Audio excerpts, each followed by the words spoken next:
Saya akan contohkan sebentar ya. Gimana sih proses kita ketika mengkondisikan orang dari sakit sampai sakaratul maut. Kita coba itu ya sebentar supaya prakteknya jelas.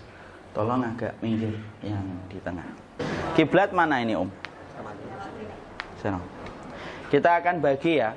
Kalau kita mengkondisikan orang sakit, kita bagi jadi dua. Kondisinya sakitnya yang belum terlalu parah, dan yang kedua sakit yang parah. Sakit yang parah itu cukuplah dikatakan parah ketika sudah mulai datang sakaratul maut. Sakaratul maut itu prosesnya bisa panjang, bisa pendek, sesuai dengan apa yang Allah tetapkan. Ada banyak yang menyebabkan orang itu sakaratul mautnya panjang. Bisa jadi karena syirik yang dia bawa, sampai barang-barang itu menahan rasa sakit yang dia rasakan betul sebelum kematiannya. Atau bisa jadi dia memang betul orang yang beriman, Allah memberikan sakit yang berat pada sakaratul maut supaya semakin banyak dosa-dosa yang dia lakukan itu berguguran. Karena sakaratul maut dari rasa sakit yang kita dapatkan menggugurkan dosa. Makanya disebut dengan kafarah yang sesuai dengan pembahasan kitab kita. Anduk ya, enggak apa-apa. Antum tidur akhi. Hadap ke kiblat. Kalau sakitnya masih biasa, menghadap kemana saja tidak apa-apa. Tidak apa-apa, kita belajar sunnah bagaimana merawat orang sakit, menjenguk orang sakit ketika dalam kondisi umum, dalam kondisi tidak terlalu berat dulu. Maka kalau kondisinya belum terlalu berat, maka sesungguhnya tidak perlu menghadap kiblat. Tidur aja kering, tutupin. Ya. Maka kemudian kita kalau hadapin orang sakit, ini banyak di antara ikhwan dan akhwat yang sudah lama ngaji tapi belum paham sunahnya bagaimana jenguk orang sakit ataupun ngerawat orang yang sakit. Saya sampaikan dulu, ngerawat orang yang sakit itu pahalanya besar. Kalau menjenguk orang yang sakit sebanding dengan 70.000 malaikat yang mendoakan di waktu pagi dan sore, itu baru menjenguk. Antum bisa bayangkan kias aulanya, analogi tingginya gimana merawat orang sakit. Dan kita harus paham merawat orang sakit itu harus sabar. Sensitivitas mereka menjadi lebih ketika sakit. Kadang-kadang kedapat semprotan, kadang-kadang suka sensitif. Jangan ditanggepin orang sakit itu. Kadang-kadang kita terpancing, akhirnya kita nanggepin ikut marah. Tidak usah. Saya pernah ngingetin saudara saya, sabar ya. Kemudian dijawab, sabar. Udah tahu kalau sabar. Ya sudah. Masuk saya ngomong ya cepat mati kan nggak mungkin kan? Nah, ngomongnya sabar. Ya sudah, tidak apa-apa. Makanya di situ kita harus bersabar. Maka ketika kita menjenguk orang yang sakit, maka pahami. Tidak apa-apa. Maka kalau kita menjenguk orang sakit, maka sesungguhnya sunnahnya adalah yang pertama kali berwudu kalau mampu. Berwudu, kita berwudu karena sesungguhnya Rasulullah dengan Abu Bakar pernah menjenguk Jabir. Pernah menjenguk Jabir ketika Jabir sakit panas tinggi. Maka Rasulullah datang menjenguknya. Sembari Rasulullah SAW berwudu, lalu kemudian Abu Bakar berwudu. Maka kalau sudah berwudu, disunahkan mencipratkan bekas air wudu kita kepada orang yang sakit atau mengusapkan ke bagian orang yang sakit. Jadi wudu nih misalkan, maka kemudian cipratkan. Maaf Pak. Maka diusapkan, diginikan, atau dicipratkan. Tapi usahakan ya sama orang yang sudah paham dan sudah ngaji. Kalau tiba-tiba dia belum ngaji yang kita bisa bangkit itu dari tidurnya. Jadi akan terjadi pertumpahan darah. Jadi tidak usah. Jadi kalau kemudian kita sudah paham nih beliau orang ngaji misalkan, saya wudhu ya saya cipratkan, ya Ustaz, cipratkan dia, diusapkan gitu ke sini. Itu sunahnya karena itu merupakan barokah dari air wudhu yang kita cipratkan. Lalu kemudian kalau yang datang banyak, tidak usah semuanya nyipratin. Cukup diwakili satu saja, ya kan? Saya pernah dulu sakit itu ada jamaah 15. Kita wudhu semua ya Ustaz, tidak usah satu aja, nggak usah banyak satu aja. Maka kalau kita kemudian datang orang sakit disunahkan memegang tubuhnya. Ya, karena Rasulullah itu memegang tubuh orang yang sakit dan secara psikologi memberikan ketenangan dan efek kedamaian. Coba kalau kita jenguk orang sakit dari jauh, gimana kabarnya? Udah berapa hari? Tidak enak kedengarannya dan tidak enak dilihatnya. Maka deketin kalau memang bisa untuk dipeluk, dipegang gitu. Ini sunnahnya. Lalu kemudian disunahkan untuk membacakan surat-surat Al-Quran. Karena sesungguhnya Al-Quran itu memang dibacakan kepada yang sakit. Tidak usah marah kalau dibacain ayat-ayat Al-Quran. Memang saya mau mati loh, ya kita kan mau mati. Dan memang Quran itu dibacakan untuk menjadi petunjuk dan manfaat bagi orang yang hidup. Sekarang malah kebalikan, meninggal dunia baru dibacain Quran. Yang benar itu dibacakan ketika masih hidup, dibacakan Al-Ikhlas, Al-Falaq, An-Nas. Kemudian kita mendoakannya As'alullahal azim Rabbal arsyil azim ayyashfiyak 7 kali. As'alullahal azim, aku meminta kepada Allah yang agung, menguasai arsy yang agung, supaya menyembuhkan penyakitmu. Diulang-ulang 7 kali, karena memang angka 7 itu memiliki hikmah yang banyak. Kemudian disunahkan bagi kita kalau dia tidak mampu, maka kemudian kita membacakan 3 surat. Kalau dia tangannya lemas, maka kita membacakan 3 surat itu. Jazakallahu khair, Pak. Maka kita bacakan Qul huwallahu ahad, Allahus somad, lam yalid walam yulad walam yakul lahu kufuwan ahad. Qul a'udzu birabbil falaq, Qul a'udzu birabbin nas. Masing-masing 3 kali. Kalau kemudian dia lemas, kemudian kita tiupkan. Kemudian kita usapkan ke bagian tubuh yang sakit, kemana yang dia sakit gitu. Sembari kemudian kita di sampingnya, kemudian kita membacakan Quran, karena memberikan ketenangan. Kenapa? Sakit itu salah satu waktu yang banyak setan itu datang, Pak. Makanya banyak orang yang hilang sabarnya ketika sakit, karakternya jadi berubah total kalau sakit. Banyak kan orang yang dulunya sabar, tiba-tiba sakit jadi tidak sabar, karena memang banyak setan itu datang dalam 2 waktu. Salah satunya ketika dia sakit dan ketika sakaratul maut. Makanya kemudian kita memberikan kemudian Al-Quran, membacakan supaya dia tenang, mengkondisikan supaya setan tidak banyak bermain-main di sekitar orang yang sakit. Karena memang dengan dibacakan Quran, maka setan itu akan pergi ketika tidak nyaman pada tempat-tempat yang dikumandangkan di dalamnya zikir. Kemudian kita ngomong yang baik, Pak. Sakitnya apa gitu, insya Allah sembuh. Makanya kan doanya selain As'alullahal azim, kita mengatakan la ba'sa tahurun insya Allah. Tidak apa-apa, menyucikan dosa, kan gitu. Menenangkan, meringankan. Jangan ngomong yang berat-berat. Sakitnya apa, Mas? Ini batu ginjal. Kemarin tetangga saya meninggal. Nggak usah ngomong kayak gitu. Ya, itu mah yang tidak benar. Ya, atau kemudian kita ngomong yang tidak penting. Wah, ini kamarnya VIP ya. Sehari berapa, Mas? Gitu. 1 juta, Ustadz. Waduh, sudah berapa hari? 10 hari. 10 juta ya. Lumayan ya, belum obatnya ya. Asalnya batu ginjal jadinya jantung, Pak. Enggak usah lah gitu. Anak itu sering sekali kadang-kadang antar jamaah gitu, nanya ini kamarnya harian berapa, enggak usah nanya gitu apa. Enggak usah nanya kayak gitu, nanya sama resepsionis saja kalau nanya kamarnya. Kemudian disunahkan bagi kita megang bagian kepalanya sini. Ya. Kemudian memegang bagian kepalanya sini. Maaf ya, Khi. Lepas saja, antum sakit pakai peci ngapain? Maka kemudian diusapkan di wajah, ya, diusapkan di wajah begini. Kemudian diusap dadanya. Karena ketika Jabir bin Abdullah itu sakit, maka kemudian Rasulullah SAW beliau kemudian mengusap wajahnya begini, kemudian dirasakan kemudian dadanya, sampai-sampai Jabir bin Abdullah itu berkata, sampai Rasulullah wafat pun saya masih merasakan hangatnya tangan Rasulullah ketika mengusap dadaku. Jadi kemudian kita gini, sembari kita bacain doa gitu. Ini sesama jenis ya. Jadi kemudian jangan dipakai untuk yang lawan jenis. Jadi kita begini, sembari kemudian kita terus membacakan Quran, mengingatkan kepada beliau tentang wasiat. Wasiat itu harus kita selalu ingatkan.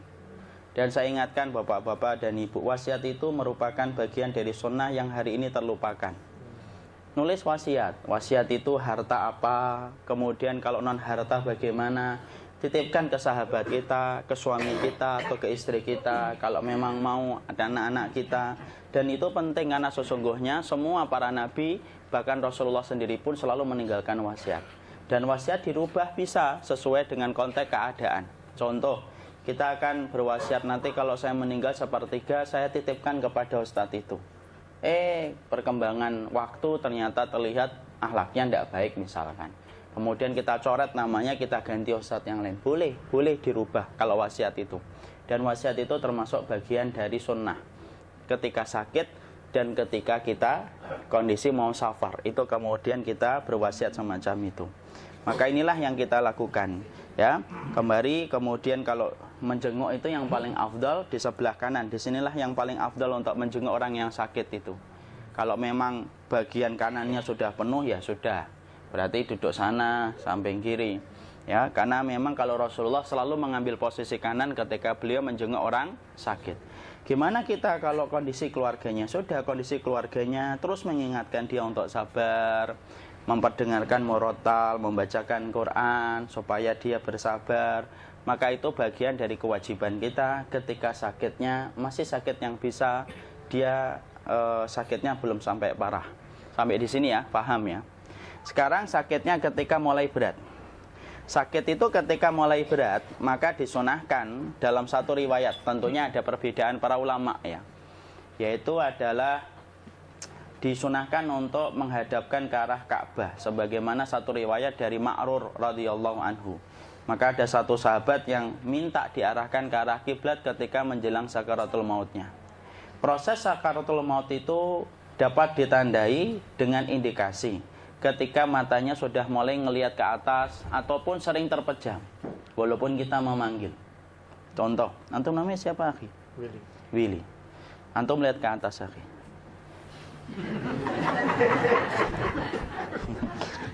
Saya panggil Pak Willy gitu, dia diam aja. Atau kemudian ketika kita panggil malah memejamkan mata.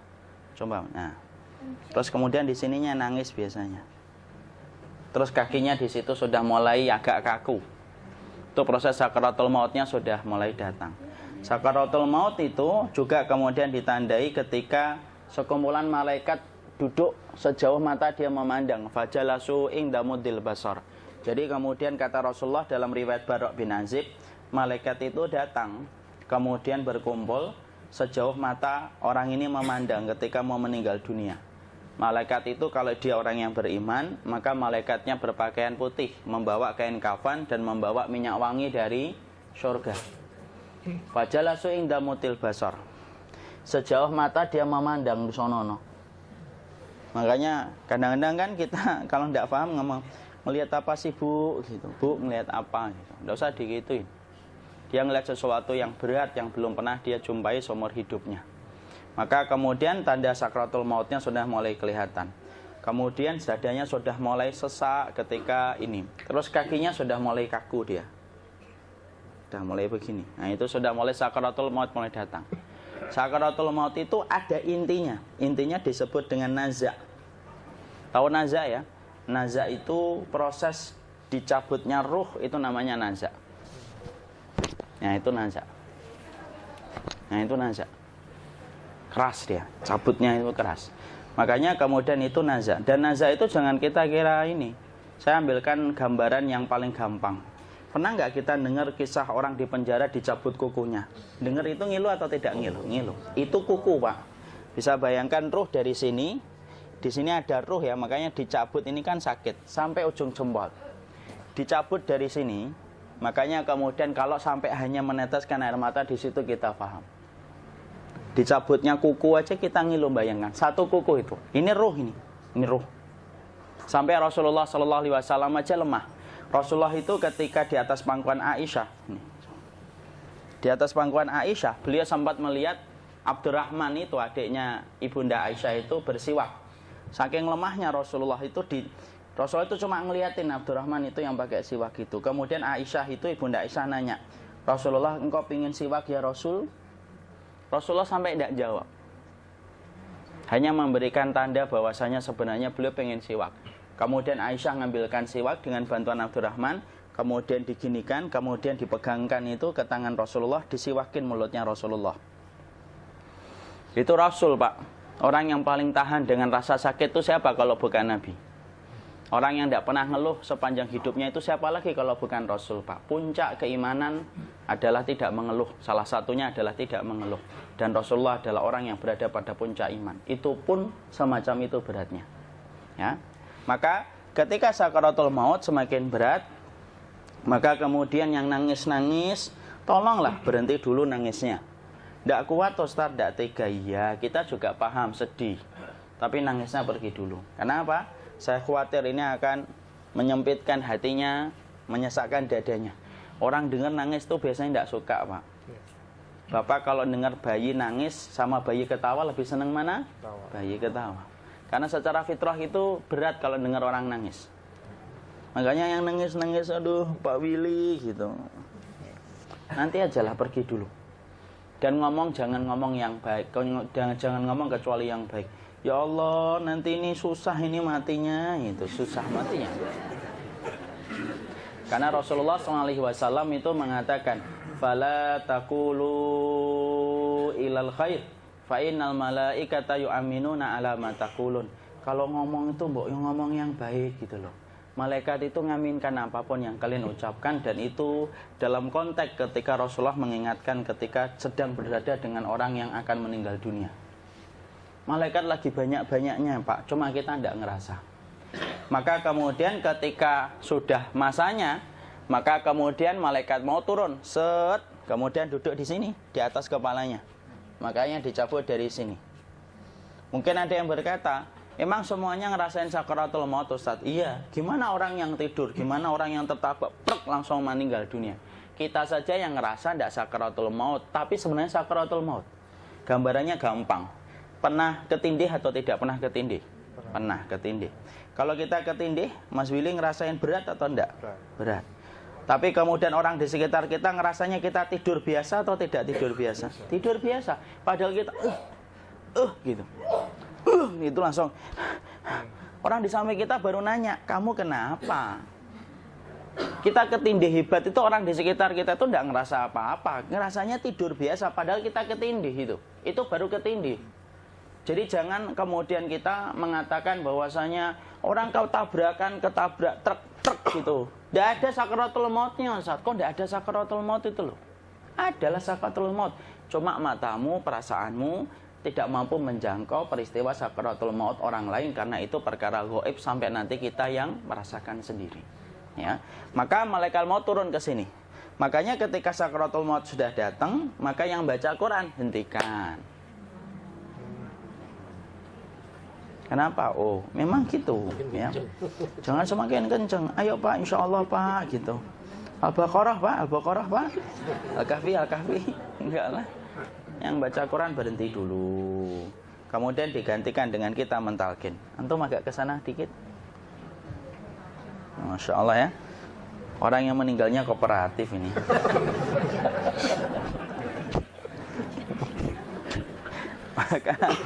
maka agak ke sini aja.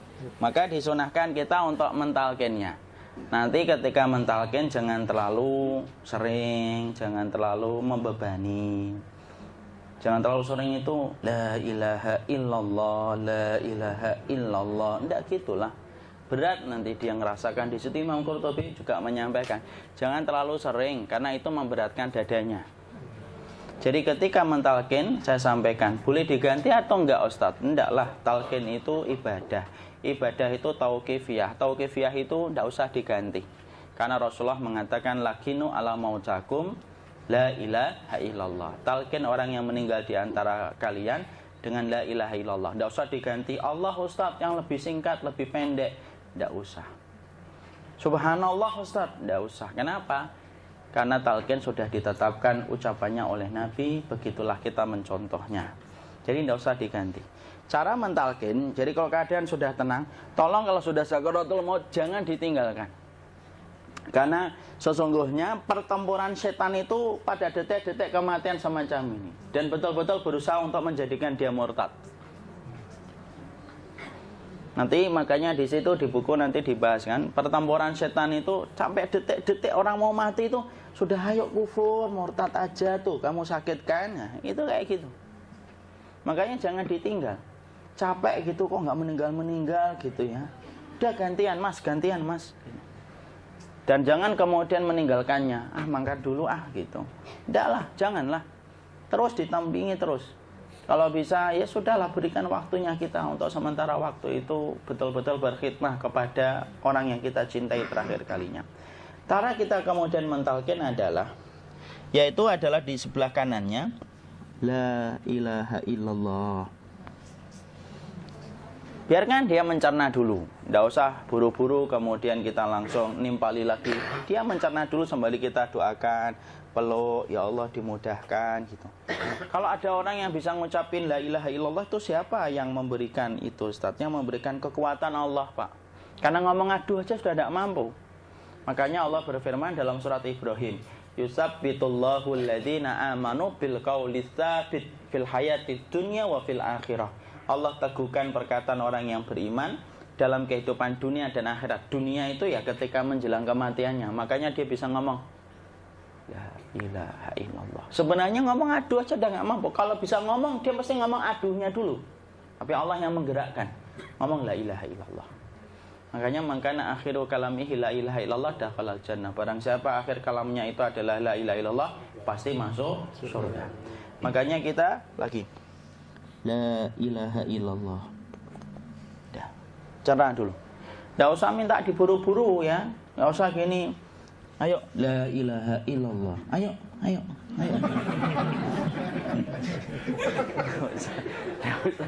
Enggak usah gitu. Ya, biarkan dia pelan-pelan gitu. Ayo tapak, ya Allah capek saya, Pak. Enggak usah gitu.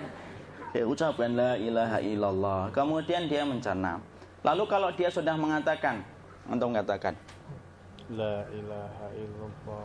Ya, kalau sudah mengatakan la ilaha illallah, berarti sudah. Enggak usah ditalkin lagi, enggak usah. Belum meninggal juga, Ustaz? Enggak apa-apa, biarin aja. Dia di situ aja. Kecuali dia ngomong lagi dan enggak usah diajak ngomong, alhamdulillah ya Pak, ya Allah gitu. Terus dia jawab, alhamdulillah. Ya. Itu berarti ucapan terakhirnya alhamdulillah. Atau ketika habis ditalkin la ilaha illallah, dia ngelihat air. Nah itu berarti ucapan terakhirnya air. Talkin lagi. Nggak usah marah. Aduh Pak minta air. Mau minta air nanti aja dikubur gitu loh. Jangan gitu. Biarin aja. Jangan kemudian setelah la ilaha illallah, la ilaha illallah, terus ayo tutup, awas ya ngomong lagi ya. Nggak usah gitu juga. Maka kemudian setelah la ilaha illallah sudah, nggak usah diajak ngomong gitu. Terus kemudian nggak usah ada anaknya perempuan, ya Allah Pak sudah bisa ngomong la ilaha illallah, usah gitu. Cukup dalam hati alhamdulillah gitu. Diam, kita dengerin gitu. Disitulah nanti biasanya detik-detik dia terakhir.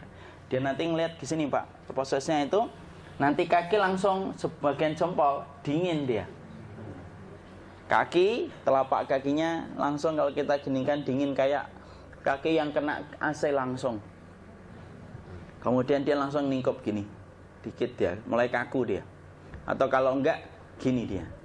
Langsung kayak jatuh. Kayak kepala nanti yang paling terakhir, kepala itu pasti ada gerakannya Pak. Ini meninggal itu. Pasti gitu. Pasti gitu. Karena apa? Sudah tidak ada beban ruh yang menahannya. Ya, cabut ya, set pelan, maka kemudian malaikat itu. Tapi tetap sakit lah. Walaupun dikatakan ringan, tetap sakit. Maka kemudian sakit gitu. Set ngelewatin sini. Jantung kemudian sudah tidak berfungsi. Kemudian ginjal Pak, ngelewatin ginjal tidak berfungsi. Bapak bayangkan kan, kalau yang pernah sakit batu ginjal Pak, sepakat nggak kalau kita batu ginjal itu sakitnya luar biasa Pak? Itu baru titik batu kecil di ginjal. Kita bisa bayangkan tiba-tiba ginjal tidak berfungsi. Sakitnya kayak apa Pak? Tiba-tiba ginjal nggak berfungsi, pankreas naik, kemudian tek jantung. Jantung ini dia masih hidup dia, di sininya masih hidup walaupun jantungnya sudah berhenti. Naik. Kemudian mata, dia ngelewatin mata. Organ tubuh yang paling setia sama ruh itu mata. Maka kemudian mata dia ngelihat dia. Set. ngelihat set keluarnya, set naik dia. Ya dilihat ini sama dia. Makanya Rasulullah mengatakan innar ruha idza qubida tabi'ahul basar. Ruh itu kalau dicabut, mata itu ngikutin kemana perjalanan ruh itu.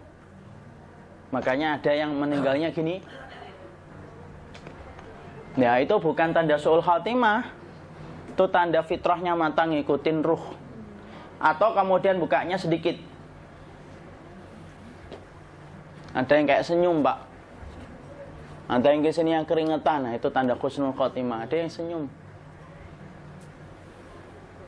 Jadi sakitnya setelah selesai itu plong gitu loh.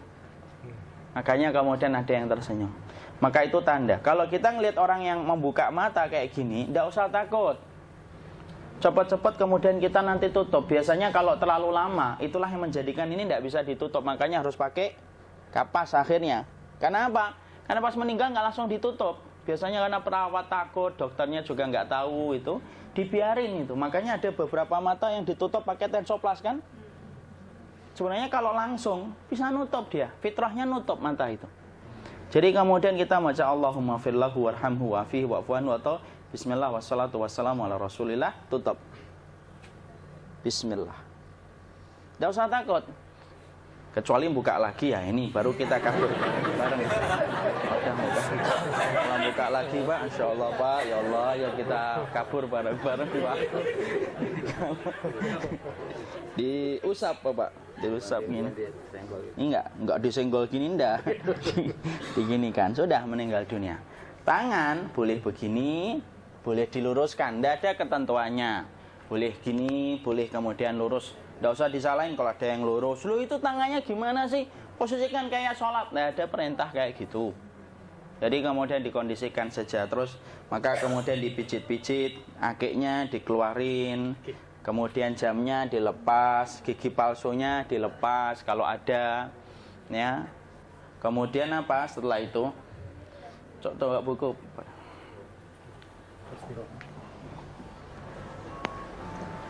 Kemudian kalau bisa awal-awal, kemudian taruh buku atau sesuatu yang agak berat di perutnya ketika baru meninggal dunia. Kenapa kemudian ditaruh kayak gini? Bukan apa-apa, supaya membantu sisa-sisa pencernaan dia untuk keluar. Nanti Pak, biasanya kalau kita taruh agak yang berat gini, atau kemudian kita gini-gini kan, ini udah makan belum Maki? Udah makan belum makan kok udah gede ya? Maka pencet-pencet kayak gini biasanya nanti ketika dimandikan, nah pas dimandikan diginikan saja. Aduh. Nah ini dia sudah keluar di belakang, dia gini. Terus nanti keluar dia. Nah ini keluar langsung di belakangnya. Dan memperlakukan orang kalau sudah meninggal dunia itu yang lembut gitu. Kenapa? Inna kasra admil mayyiti kakasri admil hayyi. Mematahkan tulangnya ketika orang sudah meninggal dunia itu lebih dia rasakan sakit ketika mati daripada ketika masih hidup. Tuh Islam itu sampai sama orang mukmin itu kalau sudah meninggal aja sampai selembut itu. Kok hidup kasar itu kebangetan dia jadi orang itu. Mau sampai orang mati itu kemudian disuruh yang lembut, kalau ada aib disuruh nutup, tidak boleh diceritain. Misalkan di belakangnya beliau ini ada tompel, gagah-gagah tompelnya gede gitu. Tidak boleh cerita, Masya Allah loh. Sampai segitunya sunnah itu, ngajarin kita untuk nutup aib. Kalau ada orang belajar sunnah sukanya buka aib, nyari-nyari kesalahan orang. Sunnah yang mana dia pelajari itu, saya bingung. Makanya kemudian gini, setelah selesai, maka kemudian tutup dengan kain. Maaf ya, Ki. Ya. Nanti kalau nggak kuat napas ngomong ya. Maka ditutup kayak gini, ditempatkan kemudian jangan di tanah, tapi di atas dipan. Karena apa? Syekh Abu Malik Kamal Said Salim dalam Sahih Fikih Sunnah menyampaikan supaya tidak cepat busuk. Dia taruh di atas. Kemudian ditutup pakai kain apa saja, ya, sembari nanti kita mempersiapkan tempat mandinya, tempat kafannya dan yang lain sebagainya. Maka kemudian kalau ada yang datang boleh dibuka. Kemudian kita mencium ininya apa? Kemudian keningnya. Kemudian kita berdoa, nutup lagi kayak Rasulullah ditutup, kemudian yang datang terakhir itu salah satunya Abu Bakar. Dibuka, kemudian beliau, ya Allah, ya Rasulullah, engkau adalah orang yang percaya hidup dan matimu, dan tidak mungkin Allah itu mematikan engkau 2 kali ya Rasulullah. Maka kemudian ditutup kembali. Saat itu para sahabat dalam keadaan mendung semuanya. Maka disitulah kita lakukan kayak gini. Ditutup gini Ustaz ya. Kasihan tidak bisa nafas, insya Allah tidak butuh nafas lagi. Jadi kemudian kita semacam ini, kita persiapkan apa yang bisa kita lakukan. Nah itulah proses kematian dari sakit, sakaratul maut sampai kematian.